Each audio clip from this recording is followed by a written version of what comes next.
जय हिंद दोस्तों। आज हम लोग बात करेंगे राष्ट्रपति की एक नई शक्ति है, आपातकालीन शक्ति, इमरजेंसी पावर। देखिए, जिसके तहत 3 आर्टिकल बहुत महत्वपूर्ण हैं। आर्टिकल 352, 356 एंड 360, अनुच्छेद 352, 356 और 360। 352 जो नेशनल इमरजेंसी को बताता है, राष्ट्रीय आपात। 356 प्रेसिडेंट रूल्स, राष्ट्रपति शासन। और 360 जो फाइनेंशियल इमरजेंसी है, वित्तीय आपात की बात करता है। सबसे पहले 352 राष्ट्रीय आपात पे हम बात करेंगे। ये जो नेशनल इमरजेंसी है, इसका अनाउंसमेंट, घोषणा राष्ट्रपति करता है और अपने मंत्रिमंडल के परामर्श पर करता है। राष्ट्रीय आपात कब लगाई जा सकती है, किस कंडीशन पे लगती है? अगर हम बात करें राष्ट्रीय आपात, तो 3 कंडीशंस थी, जिनमें युद्ध या बाह्य आक्रमण, जैसे कोई फॉरेन अटैक, वार कंडीशन जैसी बने, युद्ध या बाह्य आक्रमण, सशस्त्र विद्रोह, सेना शत्रुओं के साथ विद्रोह कर दे, और आंतरिक अशांति, इंटरनल इश्यूज आ जाए। तो युद्ध, बाह्य आक्रमण या सशस्त्र विद्रोह या आंतरिक अशांति, इनमें से जो कंडीशंस बने, उसके तहत राष्ट्रीय आपात की घोषणा की जा सकती है। देखिए, राष्ट्रीय आपात की जब घोषणा होगी, तो यहाँ पर एक चीज़ जान लें, इफ़ेक्ट्स क्या होते हैं, क्या प्रभाव पड़ते हैं। सबसे पहले एक प्रभाव बहुत बड़ा होता है हमारे मौलिक अधिकारों पर। अगर राष्ट्रीय आपात की घोषणा राष्ट्रपति करते हैं, तो हमारे आर्टिकल जो मौलिक अधिकार के हैं 20 और 21, 20 एंड 21, 20 और 21 को छोड़कर बाकी के जो मौलिक अधिकार है वो सस्पेंड हो जाते हैं, निलंबित हो जाते हैं। 20 और 21 में है क्या? 20 में है कि कुछ दशाओं में गिरफ्तारी से संरक्षण, मतलब आपको बिना कारण के गिरफ्तार नहीं किया जा सकता। और 21 है आपको जीने का अधिकार, जिंदा रहने की स्वतंत्रता आपके पास है। तो 20 और 21 ये मौलिक अधिकार के जो आर्टिकल हैं, ये किसी भी परिस्थिति में समाप्त नहीं हो सकते हैं। तो ये आपातकाल के दौरान भी समाप्त नहीं हो सकते। एक तो ये प्रभाव हुआ। दूसरा एक प्रभाव ये है कि अगर राष्ट्रीय आपात लगा है, तो राज्य सरकारों के कानून बनाने के अधिकार समाप्त हो जाते हैं, क्योंकि 3 लिस्टें होती हैं। एक यूनियन लिस्ट, संघ सूची, राज्य सूची, समवर्ती सूची। एक हमारी यूनियन लिस्ट है, स्टेट लिस्ट है, कॉन्करेंट लिस्ट है। संघ सूची जो होती है, उस पर कानून बनाने का अधिकार जो होता है वो संघ सरकार का होता है, सेंट्रल गवर्नमेंट का होता है।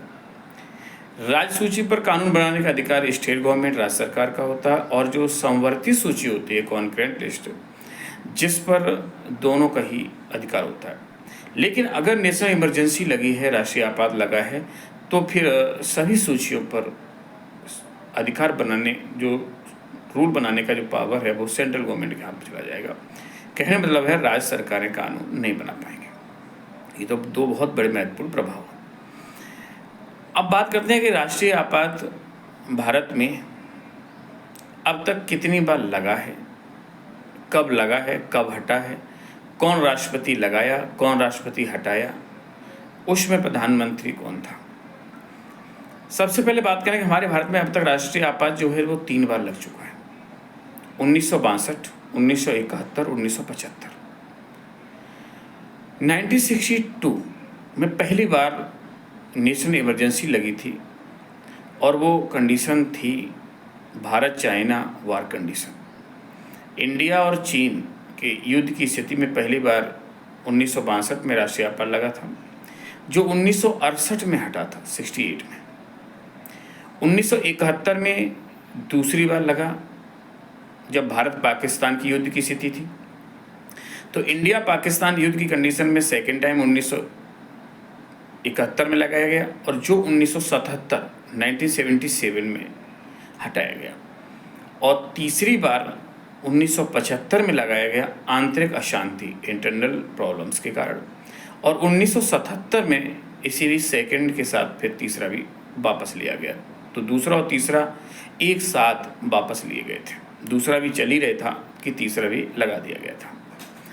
तो ये हमने देखा 1962 में लगा, 68 में हटा, 1971 में लगा, 77 में हटा, 1975 में लगा, 77 में हटा, 3 बार लगा। अब ये कौन राष्ट्रपति लगाया और कौन राष्ट्रपति हटाया? सबसे पहले 1962 में जब लगाया गया तो हमारे राष्ट्रपति थे सर्वपल्ली डॉक्टर राधाकृष्णन जी। तो डॉक्टर राधाकृष्णन जी ने पहली बार राष्ट्रीय आपात की घोषणा की थी। और 1968 में जब हटाया गया था तो हमारे देश के पहले मुस्लिम राष्ट्रपति थे, तीसरे राष्ट्रपति थे देश के, डॉक्टर जाकिर हुसैन जी। तो जाकिर हुसैन ने हटाया था। दूसरी बार 1971 में जब लगा था राष्ट्रीय आपात, तो उस समय राष्ट्रपति जो लगाए थे वीवी गिरी साहब लगाए थे। और 77 में जब हटाया गया था तो फ़खरुद्दीन अली अहमद देश के राष्ट्रपति थे, वो इसको हटाए थे। और तीसरी बार जब लगा था तो फ़खरुद्दीन अली अहमद ही राष्ट्रपति थे, वही लगाए थे और 77 में वही हटाए थे। तो कहने का मतलब ये है, पहली बार राष्ट्रीय आपात सर्वपल्ली राधाकृष्णन लगाए थे और जाकिर हुसैन हटाए थे। दूसरी बार वीवी गिरी लगाए थे, फ़खरुद्दीन अली अहमद हटाए थे। और तीसरी बार फ़खरुद्दीन अली अहमद ही लगाए थे और फ़खरुद्दीन अली अहमद ही हटाए थे। तो ये तो हमने देखा कि कौन राष्ट्रपति लगाया, कौन राष्ट्रपति हटाया। यहाँ पर एक चीज़ और जान लें कि जब राष्ट्रीय आपात लगे थे तो उस समय प्रधानमंत्री कौन था। 1962 में जब पहली बार राष्ट्रीय आपात लगा था तो देश के प्रधानमंत्री थे पंडित जवाहरलाल नेहरू। तो पंडित जवाहरलाल नेहरू के समय पहली बार लगाया गया था। और दूसरी बार जब लगाया गया था 71 में और तीसरी बार 75 में, तो दोनों दूसरे और तीसरे के समय इंदिरा गांधी देश की प्रधानमंत्री थी। तो ये हमने देखा, पहली बार लगा था तो जवाहरलाल नेहरू और दूसरी बार इंदिरा गांधी और तीसरी बार भी इंदिरा गांधी थी। तो ये हमने देखा राष्ट्रीय आपात के बारे में। दूसरी चीज़ आती है राष्ट्रपति शासन, आर्टिकल 356 के तहत जो राष्ट्रीय आपात, तो 352 राष्ट्रीय आपात हमने देखा। उसके बाद 356 राष्ट्रपति शासन जो आता है, प्रेसिडेंट रूल्स, इसकी घोषणा भी राष्ट्रपति करता है।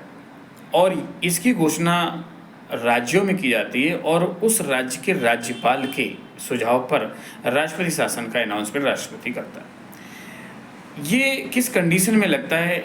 राष्ट्रपति शासन तब लगता है, इसे स्टेट इमरजेंसी भी कहते हैं, जब किसी राज्य का शासन तंत्र विफल हो जाता है, किसी राज्य की सरकार चली जाती है, सीएम रिजाइन दे देता है, या किसी को स्पष्ट बहुमत प्राप्त नहीं होता है, या फिर पूर्ण बहुमत में सरकार जब मेजॉरिटी में नहीं होती है सरकार, तो ऐसी कंडीशन में राष्ट्रपति शासन का अनाउंसमेंट राष्ट्रपति करता है उस राज्य के राज्यपाल के सजेशन पर। लेकिन शासन जो चलाता है वो राज्यपाल ही चलाता है, राष्ट्रपति के प्रतिनिधि के रूप में। राष्ट्रपति शासन जब लगता है तो क्या क्या इफ़ेक्ट्स होते हैं? देखिए, राष्ट्रपति शासन से हमारे मौलिक अधिकारों पर कोई प्रभाव नहीं पड़ता है, क्योंकि मौलिक अधिकार राष्ट्रीय आपात के समय इफेक्टेड होते हैं। केवल इफेक्ट पड़ता है राज्य की सरकारों पर। राज्य की सरकारों पर यह प्रभाव पड़ता है कि जिस राज्य में लगता है राष्ट्रपति शासन, उस राज्य की सरकार चली जाती है, उस राज्य की सरकार चली जाती है और उसमें राष्ट्रपति शासन लग जाता है। ये राष्ट्रपति शासन कितने दिन के लिए लगता है? पहली बार तो आपको बताते हैं, राष्ट्रपति शासन एक बार में 6 मंथ्स के लिए लगाया जाता है और इसे 6 मंथ फिर आगे करके 6 महीने आगे बढ़ाया जा सकता है। ये अधिकतम 3 वर्ष के लिए लग चुका है अभी तक, और 1 वर्ष से ऊपर जब बढ़ता है तो अमेंडमेंट किया जाता है। तो अब तक ये मैक्सिमम 3 वर्ष के लिए किया गया है, तो मिनिमम 6 महीने तक लग सकता है। आप देखें एक बार में, उसके बाद उसे आगे बढ़ाना होगा तो दोबारा से पास करके आगे बढ़ा सकते हैं। राष्ट्रपति शासन देखा जाए तो कितनी बार लगा है, तो ये ऐसे चीज़ें नहीं समझना है। राष्ट्रपति शासन हर स्टेट में अलग अलग समय पर लगता रहता है। 2 चीज़ें यहाँ ये जान लेंगे पहले हम कि राष्ट्रपति शासन सबसे पहले कब और कहाँ लगा था। 1951 में सबसे पहले राष्ट्रपति शासन लगा था पैप्सू राज्य पंजाब में। तो पंजाब में सबसे पहली बार 1951 में राष्ट्रपति शासन लगा और सबसे अधिक समय तक 3 वर्ष तक मैक्सिमम वो भी पंजाब में लगा है, और सबसे अधिक बार 10 बार यूपी में लगा है, मणिपुर में भी लगा है। तो 10 बार इन दोनों राज्यों में लगा है। अब यहाँ पर ध्यान देखना है, राष्ट्रपति शासन में बस शॉर्ट में समझ लें कि आर्टिकल 356 समझे तो याद रखना है मुझे। 356 के तहत राष्ट्रपति शासन लगाया जाता है। राष्ट्रपति शासन की घोषणा राष्ट्रपति करेगा उस राज्य के राज्यपाल की परामर्श पर। राष्ट्रपति शासन 6 महीने के लिए लगता है एक बार में, उसे फिर आगे 1 साल बढ़ाया जा सकता है और अधिकतम 3 वर्ष के लिए। सबसे पहली बार 1951 में पंजाब में लगा था, सबसे अधिक समय तक 3 वर्ष तक पंजाब में लगा है, और सबसे अधिक बार जो है 10 बार वो हमारे यूपी और मणिपुर में लगा है। तो ये राष्ट्रपति शासन के बारे में चीज़ें जानते रहेंगे। तीसरा है वित्तीय आपात, फाइनेंशियल इमरजेंसी, आर्टिकल 360 में आता है। वित्तीय आपात कब लगाया जाता है? वित्तीय आपात की घोषणा राष्ट्रपति तब करता है जब हमारा देश आर्थिक संकट से गुजरता है, देश में इकोनॉमिक क्राइसिस आ जाती है, आर्थिक संकट उत्पन्न हो जाता है। तो जब अर्थव्यवस्था देश की गड़बड़ा जाती है तो वित्तीय आपात की घोषणा राष्ट्रपति करेगा। जब वित्तीय आपात की घोषणा करता है तो क्या इफ़ेक्ट्स होते हैं?